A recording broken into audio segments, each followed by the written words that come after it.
Hey there, welcome to Board Game Hot Takes, the podcast where we give our immediate reactions to the hottest board games just minutes after playing them. My name is Tim. And this is Chris. This is Adam. And today, instead of giving our hot take review on a game we just finished playing, we're going to be talking about asymmetric player powers and really our favorite games with asymmetric player powers, or at least the top 5 games we want to talk about that have asymmetric player powers tonight. Before we do, we usually have a poll topic to discuss, but tonight we're going to spend a little time before we get into our top 5 list just talking about what asymmetric player powers mean and how that differentiates when you hear a game called an asymmetric game.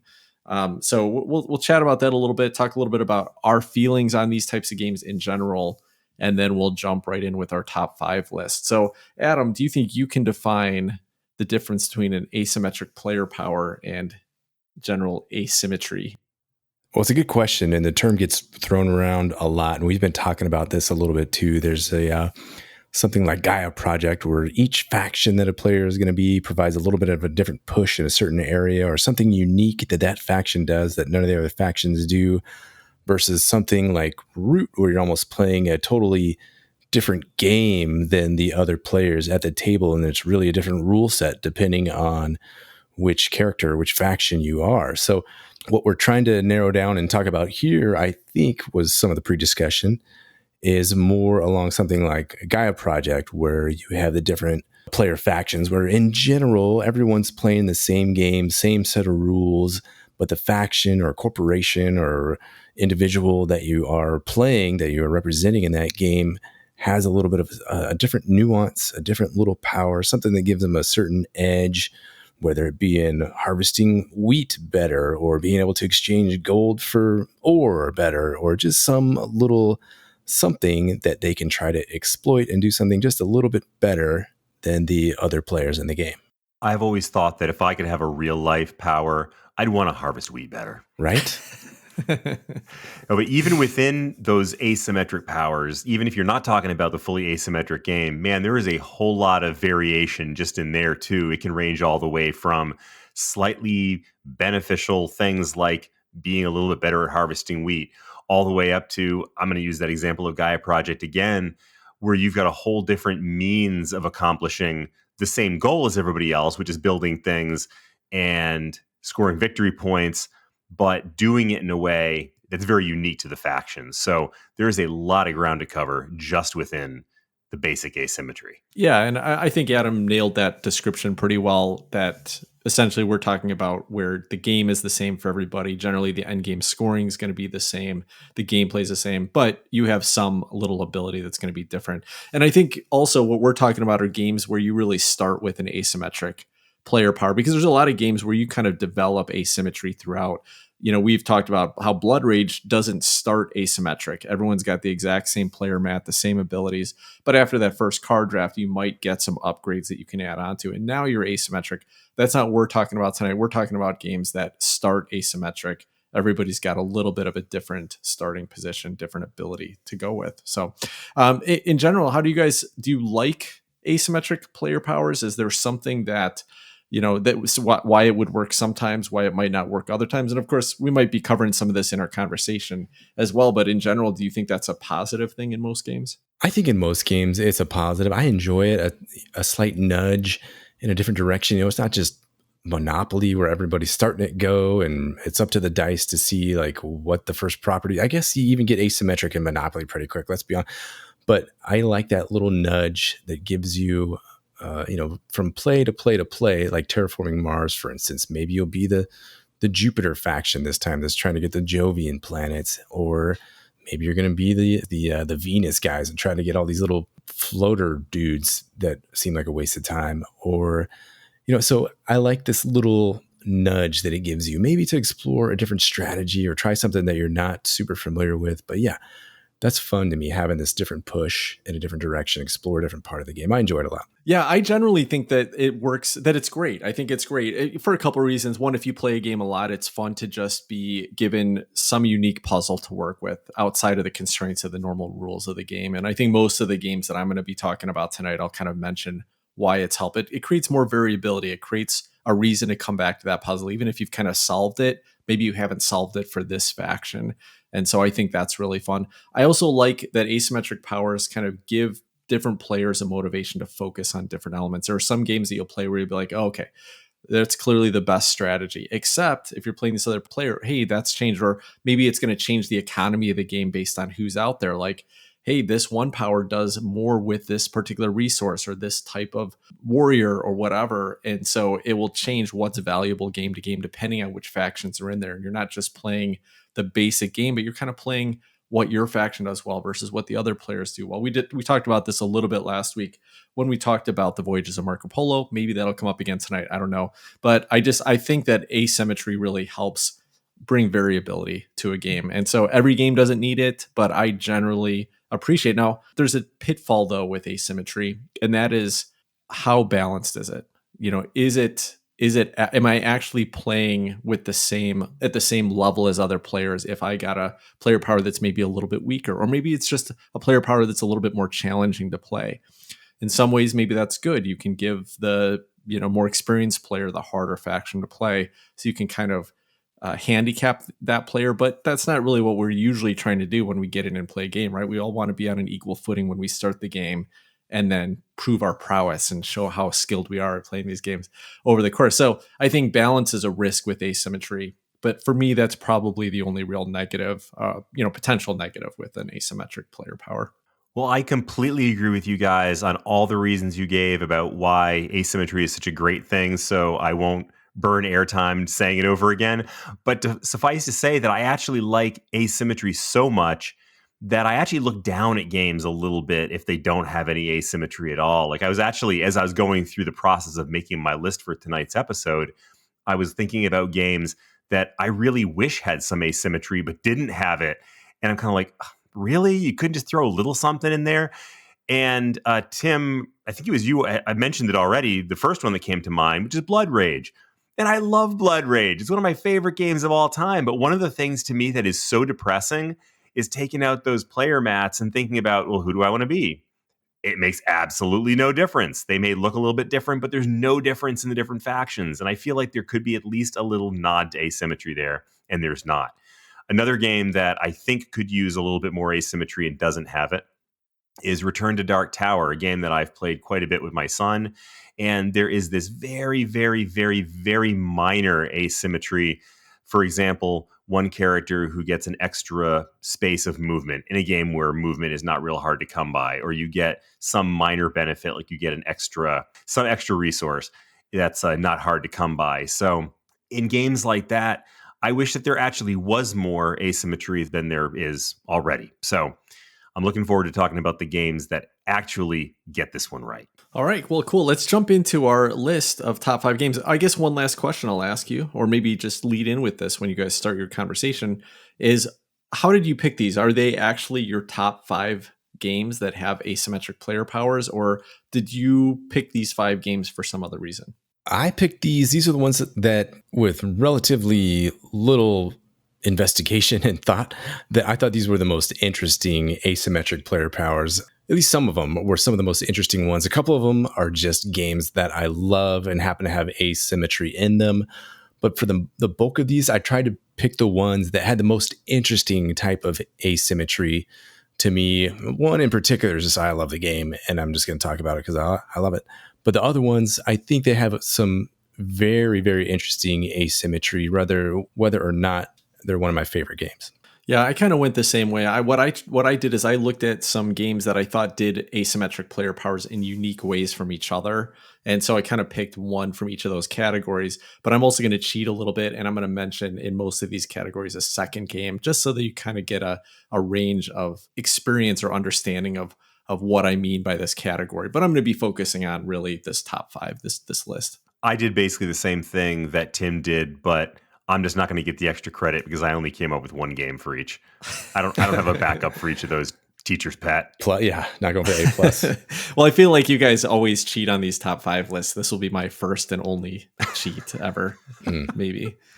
All right, well, Adam, jump in with your number 5.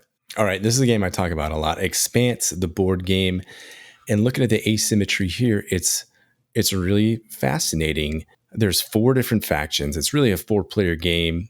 you'll see asymmetry in a few different ways in this game, which I think they're all fantastic. One of them is the ships that each faction has. They all do something a little bit different, whether they travel a little better. The Protogen has these stealth ships that have this really neat technology. They do a little something different. The Martian ships are the strongest, the most capable militarily. Earth has the old Navy, so they have a bunch of ships that they start with. So that's kind of the ship difference. There's another way that asymmetry is expressed with the cards themselves. If you haven't played this game, there's a river card. It's a big deck of cards, and that's the bulk of the game, is this river of cards coming out. Maybe your faction can't even do the action that's on that card. You're going to have to use it for the operational points. So that's another way that the asymmetry is expressed in this game. Like, which actions are you even allowed to do? So I think that's pretty fascinating. And then a third way, there's probably more, but a third way is, as the game goes on, these different technologies are revealed. So there's different phases in the game, different scoring chunks. And as the phases go on, you reveal these different technologies, and the technologies that Protogen gets versus the Earth or UN versus Mars versus the OPA. They're all slightly different, and they're all very thematic, and it makes sense with the intellectual property here of the Expanse board game. I love how the asymmetry is expressed and realized here in the Expanse board game. Yeah, this is an interesting one, because this is like right on the fringe of almost leaving asymmetric player powers and being in the completely asymmetric camp, right? It's almost on that coin type of game where you almost have different rules, but not quite. I think this is a good example that just sits right on the edge there. Yeah, it pushes that boundary a little bit, but you're sharing this common map. You're placing influence, so there's that influence tug of war in all the regions that each player goes for. There's that common market of cards that you can see and all bid on. But yeah, the rules they're basically all the same with just slightly tweaks in numerous different areas. So I think that keeps it in the realm of asymmetric player powers versus everybody playing a different game. Yeah. All right. Well, my number 5 game here is a game that I picked because it does something a little unique. And that is that I think one of the challenges I didn't mention with asymmetric player powers is that sometimes it can be hard to remember to use them, as depending on how asymmetric the game is and how it's triggered. And so this game, with one of its expansions, it added some asymmetric player powers that only trigger in certain conditions. And so you're always reminded when you have to know what this rule is. And the game I'm going to talk about is the Champions of Midgard. Now, the Champions of Midgard has some very standard, basic asymmetric player powers. So everyone starts with a unique Viking, and they all have very minor effects that they're generally pretty easy to remember. For example, one of them says you gain an extra point each time you roll a 2-hit result in your fight. Another one says you don't have to pay when taking goods from the boat ship. So these are very minor game-changing rules, but they're pretty easy to remember. But if you get too much more asymmetric than that, sometimes it can be hard to remember to do these things. But with the Valhalla expansion for Champions of Midgard, they added these extra dice called Champions. And everybody starts with 1 blue dice that you can bring to the battle with you. And this dice has one side on this 6-sided dice that is a Viking helmet. And so it's got an extra ability that each of these characters is going to have, but it only happens when you roll that Viking helmet. And so it's great because you can basically ignore the effect, except when you bring this leader into the battle and you roll that helmet. Oh, cool. What does this do? And everyone's looking at their player mat to see what happens at that time. But it doesn't distract you from having to think about that the whole time. You're not taking up, the space. The rules teach. I even told people, I just actually taught this game to some people last weekend, and I told them, ignore that effect until we roll the helmet. Don't even think about it. And so I like that. Another game that actually did this really well, and maybe even a little bit better, is Dune Imperium. Dune Imperium has the signet ability. So each character starts with 2 different abilities, but one of them only triggers when you play the signet ring card as a, kind of an agent action. So you only have to think about that ability when you play that card. So I like when games give you asymmetry, but you don't have to remember them. You don't have to keep all that in your mind. So Champions of Midgard and Dune Imperium, I think, both do that pretty well. So my number 5 probably breaks the rules. Well, okay, yeah, it definitely breaks the rules.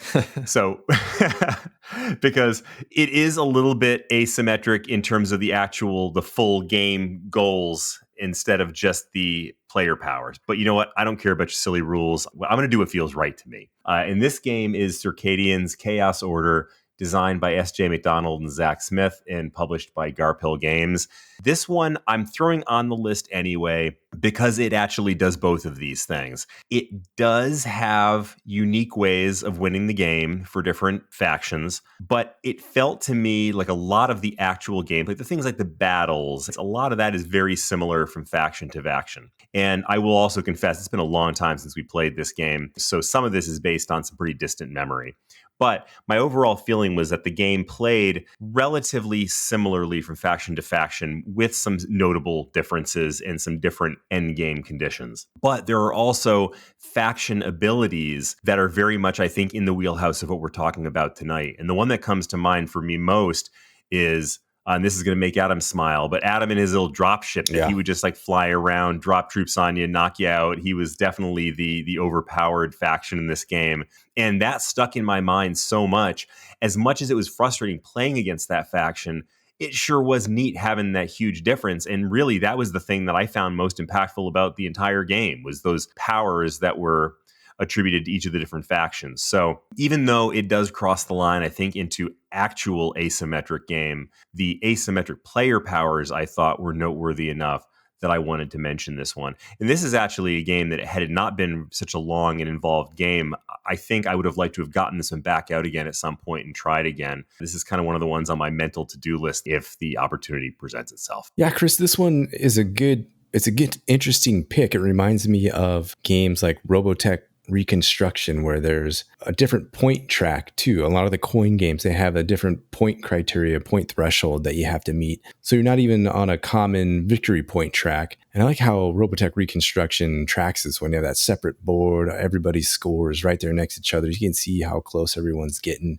versus some of the coin games have it on different sides of the player board where, you can't really see it's not as easy to parse the information in games where it doesn't have that common player board. Anyway, great pick. Interesting discussion here with a game like this, sort of this more counterinsurgency. There's, how much text does each individual faction need to have before it's a totally different asymmetric game for everybody? This one pushes that envelope as well. Fun pick. What's the word count limit? Yeah. Yeah, this one does have like everybody has a dual layer player board that just gives you your specific different rules and goals and things like that, or not like a player card. So yeah, I would have said that Circadians Chaos Order was more on the just really truly asymmetric game. But again, it's kind of like the Expanse, maybe a little more pushing the line into asymmetric, but still most of the gameplay is pretty much the same. So I can see that pick. I mean, you still cheated, but I can kind of see it. I admit that was a cheat. I fully admit that. But Liberty.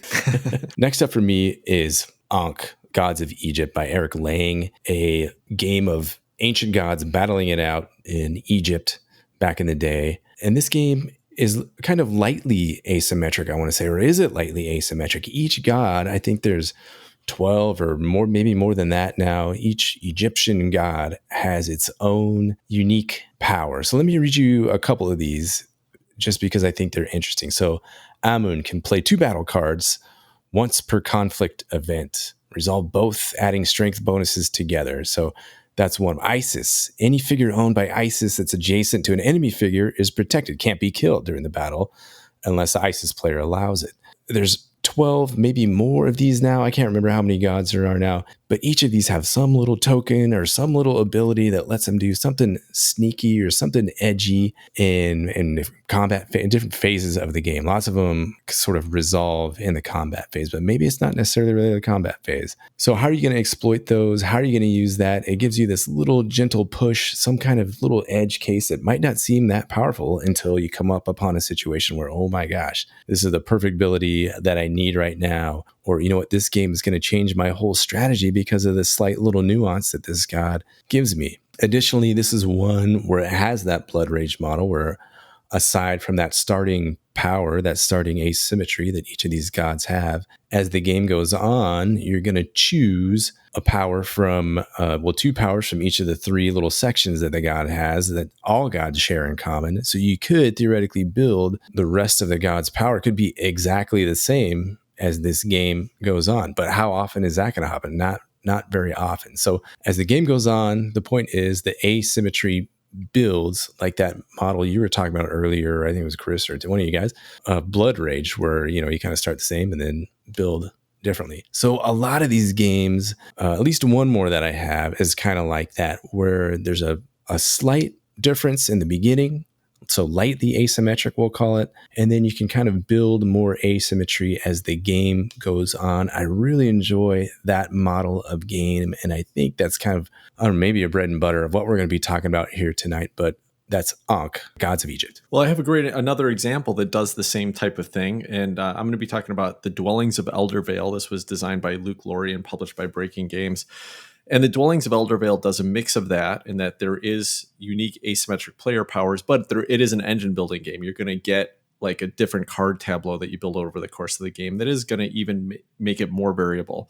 What I like that Dwellings does, which is kind of similar to what I mentioned with Champions of Midgard, you only care about the asymmetry at certain times of the game. So you really don't have to know everything that's unique about the player powers when the game starts. The way Dwellings does that is that there are 8 colors that you can play in this game, and each of the colors comes with 2 different sides on this player mat that represents a different kind of fantasy faction you're playing. Once you pick your player mat, though, it has beautiful artwork related to this faction, and it represents the 4 types of characters or workers. This is a worker placement game with some combat in it, but it's going to represent the 4 types of workers. So every faction has workers, they have a warrior, they have a wizard, and they have a dragon. But everybody only starts with 2 workers. So you only have, at the start of the game, you only have that most basic of worker type out there.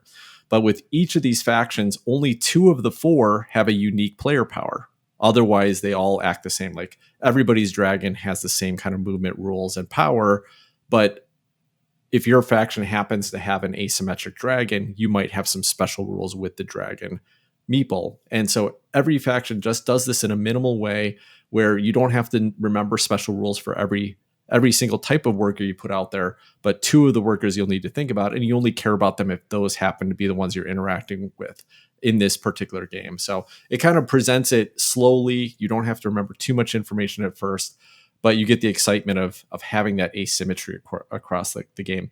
Another game that we've been talking about recently is Revive, and I got a chance to play that twice in the last week. So it's been on the top of my mind. But Revive is interesting because there's 2 ways that asymmetry is presented here. One of them being that as you unlock workers on this little tech tree on your player board, then you're unlocking powers. So you don't have to worry about them at the beginning of the game. And some of those powers that you unlock are going to be symmetric. Every faction has the same ones, but a few of them are going to be different. So again, a good example where you can have asymmetry, but it just reveals itself slowly and you don't have to be overloaded with too much information. My number 4 is a brand new game to me. It's a game I haven't even really talked about in any detail on the show before, but I am enjoying it quite a bit. And that's Robot Quest Arena, designed by Paul Waite and published by Wise Wizard Games. This is a deck building game of robot combat, very similar in concept to the BattleBots television show, if you've ever seen that. And it's got these little cute anime looking robots that you're moving around this board and making things happen, attacks and moves and such through this deck building mechanism. So this game takes only the lightest touch with its asymmetry, but it's just right. There's games where you have big, heavy games with a light touch, and to me, sometimes that feels a little bit too light. This game is a light game that has a light touch with asymmetry, and it feels just right because it's just enough asymmetry to drive what you're going to try to do with your bot. So, for example, one bot has more health, and it's more difficult to push. Pushing is one of the things you do in this game, both to push your opponent onto obstacles or to push them against a wall or to get them out of the way. Another robot has the ability to do a range attack right off the bat, which most robots don't. So maybe this is a robot that you want to focus on the range attack. There's another that spawns in this special zone where you can get bonus points. So for that robot, you might want to focus on a strategy that's more movement oriented. It doesn't do a lot and is not a lot to remember, but what it does, it fits just right into the level and weight of this game. And my son and I played it a couple times this weekend, and had great fun doing it. And it also added enough variation that he was thrilled, as was I, every time we switched up to get a new robot and have these slightly different abilities that we were interested to explore and try out. And so I thought that was different than the previous version, kind of the opposite, the polar opposite of Circadians Chaos Order, in that it's the very light touch, but it was just the right weight for this weighted game. Chris, do the different robots start with different starting decks, or is it the same starting deck across all robots? How does that work? Common starting deck, just a slightly different ability with each robot. Okay. And then you augment your robot by buying cards from the shop row, similar to most deck building games. Okay. Can I tell you guys, just since we're talking about Wise Wizard games, my least favorite use of asymmetry that I've ever played in a game? Yes, please. Is when Star Realms added that asymmetric player, like the starting player decks. You're so wrong. Man, do Tim. I hate that. You're so just wrong, hate Tim. I hate that so much. It just Such a hater. because so much annoying confusion to the choices and the values of those starting deck cards. When all you want to do them in the base game, scrap those cards, start buying good stuff. Hate that so much.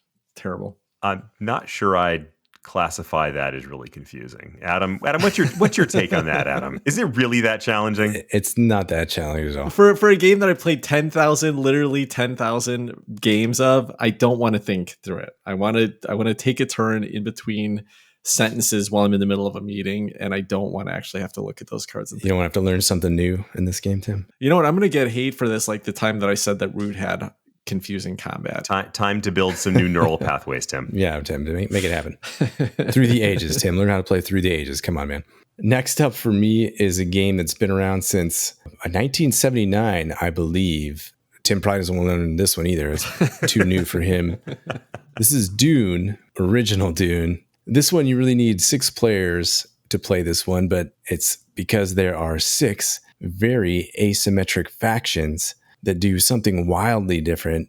Most of them relate to a different phase of the game. So for some examples, you've got the Fremen. They're kind of the best fighters, the natives to the planet Dune, and they can move around the planet the best. They can ride the worms and go and do this and go and do that. The Emperor, there's an auction that begins each round of the game. And if the Emperor doesn't win that auction, they collect a spice from whoever did win the auction.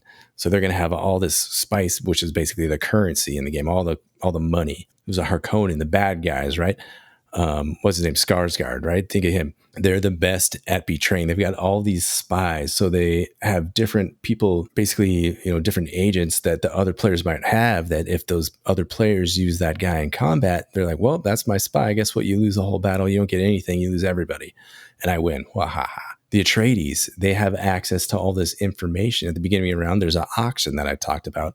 They get to look at what card is being auctioned off. So they know which players have which cards, but that comes at the expense. They're basically very handcuffed by their ability to gain spice. And Bene Gesserit are in this one. They're kind of the ones that can predict and kind of manipulate the whole game. What they do is they predict what round and who will win the game. And if they predict that correctly, they win the game, not the people that actually won the game. The Bene Gesserit win the game. So that's pretty fascinating. And then the guild, what they do is when people land on the planet and travel around, you got to pay the guild in spice, similar to how the Emperor collects spice in the auction phase. So different ways to use each of these different factions. Everybody has their favorites. When you sit down for a game, I want to be the Fremen. They're awesome. I want to be the Bene Gesserit because I love being able to predict round 5 the Harkonnen are going to take it. Or I want to be the Harkonnen and get that exciting betray in the big battle and bring it on home. So a fun game if you can find 6 players and anywhere between 45 minutes and 6 hours to play this one. A lot of obstacles to get this one to the table, but the asymmetry here is incredible. That's original Dune, re-released recently by Gale Force 9. You have a copy of this, don't you, Adam? I do, and I've played it before. It's fantastic. Yeah, I was going to recommend you bring this to our next con, except you said it needs 6 players. But I had a really good time playing that Dune Game of Conquest and Diplomacy, which I know is like a lighter version of this one, right. But I could dig into it a little bit further. I think it's so fun. Yeah. Adam, do you think it would be fair to say that one comes close to crossing over that same line that Circadians Chaos Order does, or no? It does. It's a little more, less text per faction. if you will, because you go through the same phase. Everyone's playing the same phases, the same rules. It's just everybody has a slight different advantage in each phase of the game. Basically, there are a little, that's not a steadfast rule, but that's kind of how it's narrowed down. So it approaches that more so than like Ankh or Terraforming Mars. Yeah, it's somewhere less than that, than Chaos, whatever, Circadians, whatever it's called. Yeah, one other thing you mentioned, Adam, is you're like, people sit down and they pick their favorite faction. Can I just mention one of my least favorite things about, my least favorite rules in a book with asymmetric player powers, when it says, pick your favorite faction and sit down and play. For me, that's just not fun to just be like, hey, I know how to play this one, so I'm going to go back to it. I love when it either limits the number that's available in that game, and then there's like a draft of them, or there's an auction for asymmetric. It needs to be a selection that kind of forces me to try new stuff every time I sit down, or at least surprises me with what I'm going to have to play. That's really important to me when I play a game with asymmetric player powers. Do you guys care? Would you be happy to sit down and just be like, oh yeah, Tim likes that faction, he'll just pick the same one every time? What do you think about that? I think there's pros and cons to both ways. Like if we both have a favorite faction, if all four of us, when we sit down, have a favorite faction that we love playing and we want to throw punches using those factions, I think that'd be kind of fun. But there's a lot of merit to the way you like to do it, Tim, where you kind of divvy it up randomly, or here's, 6 factions, we'll do a reverse draft or something like that to mix it up a little bit. I think both ways are kind of fun. It depends on what everybody agrees upon ahead of time and what we're looking forward to. In a game I'm going to talk about upcoming here in a couple of picks, I feel like I always randomly get the same crappy faction. And I know which one that is. And I never get to be the cool faction, so that gets a little annoying after a while. Yeah, and I agree with that. I mean, sometimes you want to put on your favorite faction, like an old comfy sweatshirt, and sometimes you want to push yourself and try something a little bit different, and that's exciting. So it really just depends on the mood you're in, but I think both are fine. Well, I disagree. I think only one of those is fine. But so the next game I want to talk about is a little off our normal chart, and that is that asymmetric player powers often, in fact, almost always occur in cooperative games. And this is a great place to use them because you don't have to worry about balance. If everybody's working together, who cares who has the stronger faction or who has the weaker faction, for the most part. And so the game I'm going to talk about, though, is Frosthaven. And of course, its brethren, including Gloomhaven and Gloomhaven Jaws of the Lion and things like that. But the asymmetry is so fun in these games because basically you're given a completely different deck of cards, and you're not playing by different rules, but the way that you can use those powers is going to come up. Everyone starts with like 10 to 12 cards, and you have to pick 8 to 10 of them in each game. So you're playing the same game. You're picking a top action on one card, a bottom action on another card, doing those two things. They generally fall within the same types of abilities, but they're so interesting and different. And I've really been loving Frosthaven, where after I retire a character and I get to open a new box and look at their player cards, and wow, some of these are so different. I was playing this new character. It's called the Blink Blade. And the Blink Blade basically says that at the start of each turn, when you're playing a card, you have to say whether you're moving fast or slow. And if you move fast, you get some abilities that are listed on the card. And if you move slow, you get other ones, which are usually negative abilities. And it makes really interesting decisions. But of course, you only have a limited number of fast actions you can take. So it really changes up the decision space versus the faction I played before that. Completely different, even though, again, the basic actions were pretty similar. The gameplay is similar. I think Frosthaven did a great job with really making asymmetric player powers be like an entire part of what you're doing in the game. So great pick there. And again, just in cooperative games in general, what a great way to use asymmetric player powers, because it gives variety to what people are doing, but you don't have to worry about the balance. Yeah, I'm not a huge fan of cooperative games. I think similar to you, Tim, but one of the things I do like about them is exactly what you just pointed out. It's kind of exciting when you're in a game like, say, Nemesis or Cthulhu Death May Die, and there's some scenario coming up where it's got to be done, and you're the one who's got the power to do it, and you're like, I got this. It just feels really good. I think that can be an exciting element of a cooperative game. I almost mentioned Cthulhu Death May Die since you just called it out, Chris. That was almost my pick for a cooperative game. And what I love about Cthulhu Death May Die is that every player has 3 abilities. Some of them are shared between other characters, but every character has at least one unique ability. But each of those abilities progresses over the course of the game. And so not only do you start with slightly asymmetric powers, but you get to decide how asymmetric each of these characters gets over the course of the game. Great fun choices with the asymmetric player powers there. Yeah. So my number 3 game is one that has gotten a lot of airtime on this show, but it deserves it here tonight too. And that is Barrage, designed by Tommaso Battista and Simone Luciani and published by Cranio Creations.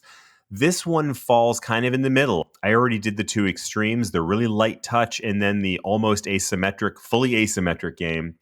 Barrage is a good, solid, heavy dose of asymmetry, and in two different ways. You've actually got, at the beginning of the game, two different things that come together. The first is your faction, your general faction, which country you represent. And each of the country leaders has some significant asymmetric ability, but that only comes into play when you put out your third powerhouse. So it doesn't come in right away, but you're working really hard to get that third powerhouse out so that you can take advantage of that benefit. But the second, the one that does come into play right away, is your executive officer. And your executive officer is generally going to provide something that's maybe a little bit less impactful than the major benefit that you get from your faction leader, but it's something you're going to get right away, and it's going to immediately drive the strategy that you take. So, for example, you may be able to use money instead of mechs in certain situations, or you may be able to copy other people's abilities, or one of my favorites, this is actually an example of a favorite faction, like the thing that Tim despises. And it seems like we're hearing a lot about Tim's pet peeves tonight, so I'm sure I'll have a pet peeve about this too. It's the guy who automatically, even if you get less than 4 power generated by a particular action, it kicks it up to 4. So you always have a floor of 4 power for an action. So there are things that are pretty significant, drive your strategy, but still stay modest enough that you're not playing an entirely separate game.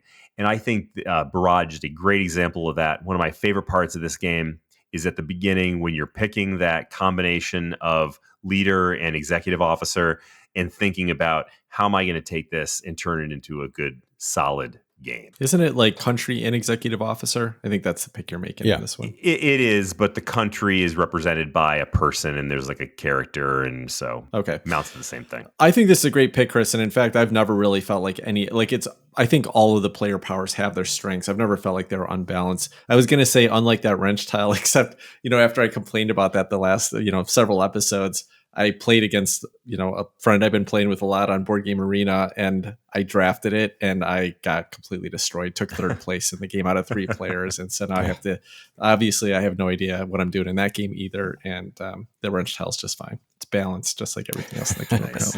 I love it. That's funny. I've gotten slaughtered so many times with the wrench tile. I don't know how to use it. Anyway, my next pick, one that I think Tim was thinking about earlier when I dropped some hints about it, is Eclipse, Second Dawn for the Galaxy. And this is one where the factions, I want to say lightly asymmetric, and you build the asymmetry on as you go once again. So you've got factions like the Mechanica, the robot dudes, the cyborgs that can build ships for super cheap, which is fantastic. You've got Orion that have these incredibly bulky, strong ships that will be able to come in and beat everything up. At least that's how they start off. And then you've got other factions like the Red faction, the one that I always end up being, where you start with tons of money and that's about it. Everything else you can do is pretty lame. So that's their faction. You've got the Planta, which is pretty tough. They get to explore twice per round. So a lot of these asymmetries are associated with a different action. Similarly, the Yellow faction, I forget what they're called. You get to draw 2 of the tiles and pick which one you want to go to. I think that's pretty. And they're buddies with the Ancients or whatever they're called that are floating around. So just some unique, fun, I think well-balanced in general, but impactful, not just well balanced to the point of being ho-hum. Kind of like, the terraforming Mars balance is like, oh, okay, yeah, now I get a cheap Jupiter. That's cool, but not that interesting. Whereas the asymmetry here is really impactful and is really going to determine your strategy. The blue guys, what are they? The science guys, the science elephants. I love that those guys, you can go and research everything and populate all 3 of your tech tracks there. So the asymmetry, just the game, you guys know I love Eclipse. It's fantastic. A big part of why I love this game so much is the way that asymmetry is built into the game. Eclipse, Second Dawn, it's a good one. You didn't mention that the factions actually have different blueprints, though, too, right? Yeah. Which I think is a fun part of the asymmetry. So, yeah, you've got a different starting tech for each of these guys, 1 or 2 techs that they have. The blueprints, like you said, Tim, are all slightly different. The starting resources that you have are all slightly different. Some of the stuff you can buy, whether it's an orbital or one of those, a stick of gum, that's a little bit cheaper also for some of these factions. But yeah, they're all just slightly tuned this way and that way in what amounts to a just fantastic mishmash of asymmetry throughout. This was not the game that I thought you were talking about when you said you always get the same faction. It's a different game where you always get the same red faction. We'll see if it comes up by the end of the night. I don't know. I can tell you that it's not. What's it going to be? Well, Wonderland's War. You've always gotten the red queen every single time I've ever played you in that game. I'm always the queen. That's correct. I was almost going to pick that one tonight, but then I did a late scrap in remix for my final pick here. Nice. Yeah. Anyway, the queen's fun to play, so nothing to complain about there. All right, cool. Well, my number 2 pick is about a game that does not have any asymmetric player powers in the base game. Instead, it added it with an expansion, and I've got a couple examples that do this, but I think it worked really well because the game's fairly heavy, and you don't need asymmetric player powers until you've played it so much that it's fun to have some starting variety. And that's Everdell. So Everdell was designed by James Wilson, and it is a moderately heavy card tableau game. It's pretty thinky, tough decisions in it. And the first 10 times you play this game, just understanding how to, optimize the deck, optimize the tableau. It's a lot to think through. And I think if they'd added asymmetric starting powers to that, it would have made it even that much less approachable, made it, less fun for people that were just getting introduced to it for the first time. But instead, they eventually added that with one of the expansions called Belfair. And one of the gimmicks with this game is, of course, it's all based on a bunch of anthropomorphic critters, and they're all cute little critters. And so in the base game, I think you had 4 or 5 different critter types you could play, and they were represented by little unique shaped meeples. But those meeples had no impact other than just, hey, I like to be the hedgehogs, or I like to be the turtles, or whatever, right? And with each expansion, they added more and more of these meeples. So now there's something like 28 different unique animals that you can play in here. And so after Belfair and with every expansion since then, they started creating these little player power cards. You get a player power and you get the related meeple, and that has a unique ability. So it's really fun. There's this big stack of unique player powers you can start with over the course of the game. Not too much to remember or anything like that, but do change the direction a little bit. And this is one of those examples where I told you I don't like just having a full pick of the player powers. And my wife always used to pick the hedgehogs when she played this because she loves hedgehogs until the owls came out. And then she likes owls even more. So then she was always the owls. But instead, what I do now is I give her 2 of these player powers. And she always complains that I beat her too much at this game. So I give her 2 of the player powers. I let her pick one and she give me the other one. So I've got a little bit of a handicap. She gets to pick which she thinks is the harder player power to play and give it to me. So for me, that's fun because I'm always playing a unique one. I've got to, just make the best out of it. Anyway, it's a game that they added it with the expansion because the game itself was pretty heavy and had plenty of variability to a certain extent. Another game that did this, The Lost Ruins of Arnak. Great out of the box. You don't need asymmetric player powers to make this an interesting and fun game, but the Expedition Leaders expansion added that. And if you really want to play a unique game, play a different game and really mix it up, then you can add those in. So I think games that are pretty heavy don't really need those to start. If you're not looking for a heavy game, then you don't have to deal with them. So my number 2 game is Gaia Project, designed by Jens Drogenmuller and Helga Ostertag and published by Furlenspiel. And this game I think of almost like this gold standard of balance in terms of the factions, and not just the factions themselves, but in having a fairly extreme difference in how the factions play the game, and yet still always playing the same game. Very similar to Barrage. One of the most exciting parts of Gaia Project is the very beginning when you're in this phase of picking your faction or drafting your faction or however you end up going through that process.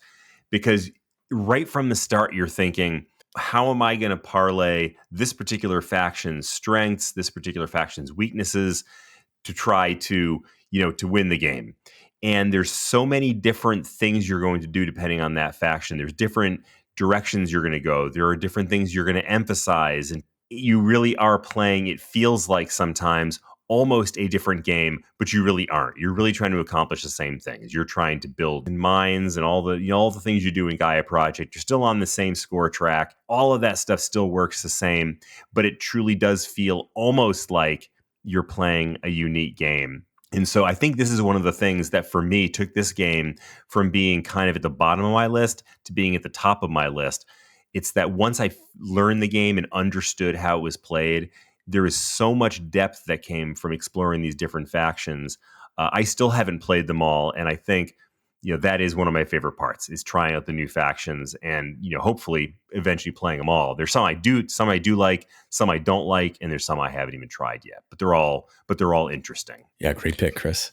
Chris, I like one of the things I think that Gaia Project does unique with asymmetric player powers, and the reason you make a choice at the beginning of the game is that it's based on the board state, right? Like each faction may be powerful or fun to play on its own, but you have to look at where the planets placed. How are they aligned with the planets that are easy to terraform for that faction, and as well as like what are the end game goals. And so that gives you some extra reasons to not just pick it based on its ability, but also what's the state of the board you're going to be playing with. I still prefer drafting or auctioning these characters so you don't have the full 16 available to you, but I think that at least makes it a little bit more interesting. Yeah, it's a good call out. All right, rounding out my list, at the top of my list is another cooperative game.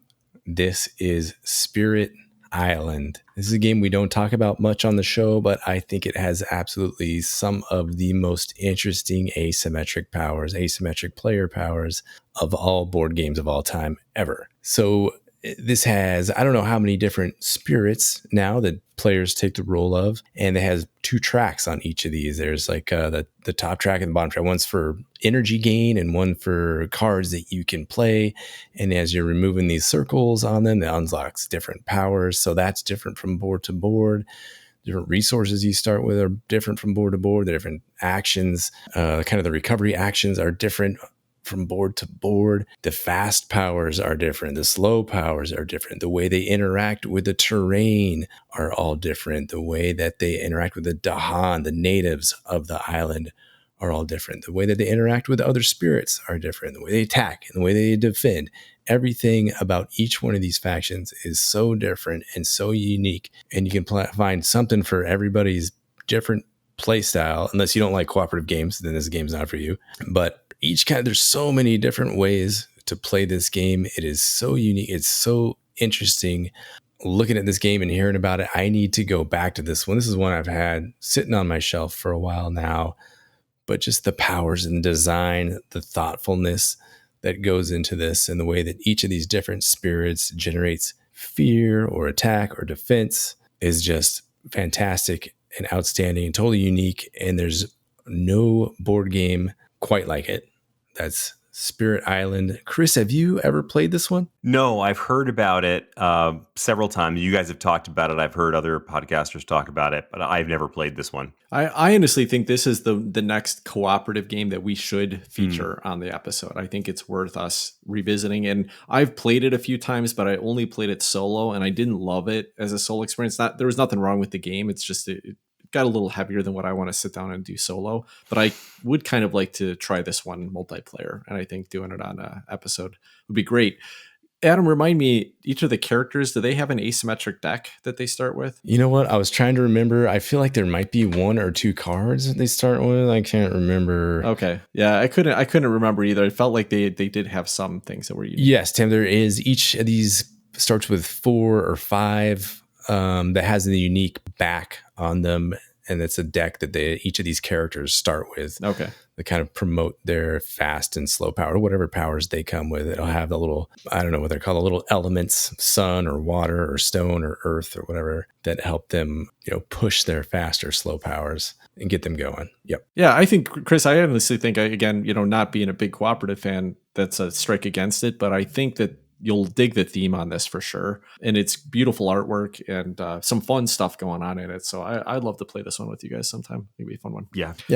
I'd be willing to give this one a shot. All right. So my number one on this list, I'm going to mention is Ark Nova. And the way Ark Nova, this again is a game that builds plenty of asymmetry throughout the game as you get cards and put them in your tableau. Everybody starts, once you're playing in advanced mode here, everyone starts with a unique map. And basically, the goal of Ark Nova, if you've never played it, is you're building a zoo. And so you're going to be building out this hex grid, kind of putting polyomino tiles that represent the different enclosures for your animals in there.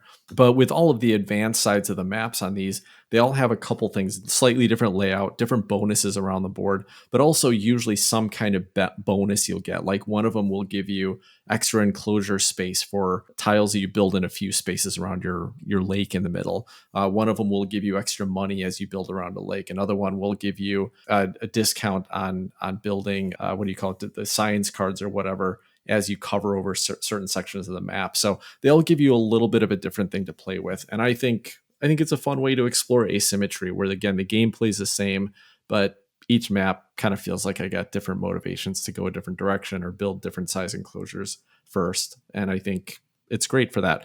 Another game that I only played once, and I never even played with the asymmetry on it, but I think it's pretty similar, and that's Planet Unknown. This is a little polyomino drafting game where you're kind of building out over a planet. And the asymmetric planets seemed very similar to me, where they all kind of have unique benefits for building over certain regions and different layouts. So I think that's good. If I look at something in comparison like A Feast for Odin, where there's really no reason to change my strategy for building out on this polyomino map. Every game, it feels like, okay, I always want to try to surround this bonus first and get the income first. And it was always the same decision. These give you that variability that I really like. So Ark Nova. That's a great choice, Tim. Ever since I played, I think, one of the first game or two and tried the asymmetric maps, I would never want to go back to the base maps again. Yeah. It's just too much fun playing with the asymmetric ones. Yeah, and in fact, I think there's like 8 in the base box, and even those I'm like ready for more. Yeah. And so there is an expansion coming out, but I know there's also like a map pack that was a convention exclusive at one point. So I pre-ordered the Marine new expansion that's coming, but also from Capstone Games, I also picked up that map pack. So I'm excited to explore some more of those maps when I get them. Cool. That's very cool. I'd love to try those. All right. So rounding it out, saving the best for last. Well, actually not true, but I'm going to say that anyway. This is a game that we talked about very recently, and it is The Voyages of Marco Polo, designed by Simone Luciani and Daniela Tascini, and published by Hansen Gluck Games. Interestingly, I didn't realize this until looking at the BGG pages for this game and my last game, both of which have art by Dennis Lohausen, Gaia Project, and The Voyages of Marco Polo. So go figure. Completely unplanned, but there you go. There's some magic happening here. Just as an aside with this game, I was a little bit up in the air at the end of the review last week.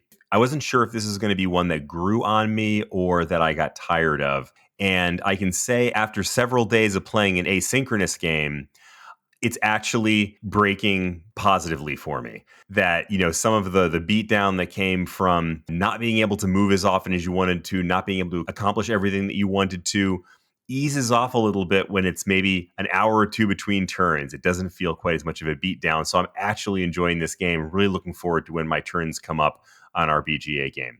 But putting all that aside, the star of the show in Marco Polo is the asymmetric player powers that you start with.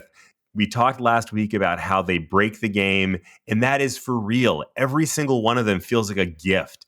I mean, it feels like every time you take your turn, you're kind of going, I'm getting away with something here. You start at a complete opposite end of the board where you have access to all kinds of things that other players don't, and you get automatic points. Or you get free resources every time anybody does anything. I mean, anytime somebody goes to the market. Or you get to drop a trading post every time you move past a spot instead of being able to do it only at the place where you stop, which is one of like the biggest things in the game. So all of these are ones where you get to ignore some incredibly restrictive, incredibly difficult rule or get some other incredibly strong benefit. And like I said, it feels almost like cheating, but everybody gets to do it. And so that creates also some of the tension in the game, is trying to find ways to take advantage of your benefits and try to shut down the way that other people are using their benefits as much as you possibly can. But either way, this is one of the most extreme examples of asymmetrical powers as allowing someone to break a rule of the game. And I think that is just so much fun, so nicely done here. It is probably my favorite part of this game. Another great pick, Chris. I'm in that second asynchronous game with you at the moment. And it's fun to try these different characters, these different leaders, see what exactly they do, see if you can exploit that and make this crazy stuff happen. So a great pick here with Marco Polo. Very excited, Chris, that you are enjoying the Voyages of Marco Polo and Dennis Lauhausen's artwork. And I assume Gaia Project is now growing on you. The artwork in Gaia Project is now growing on you. Let's not get crazy now.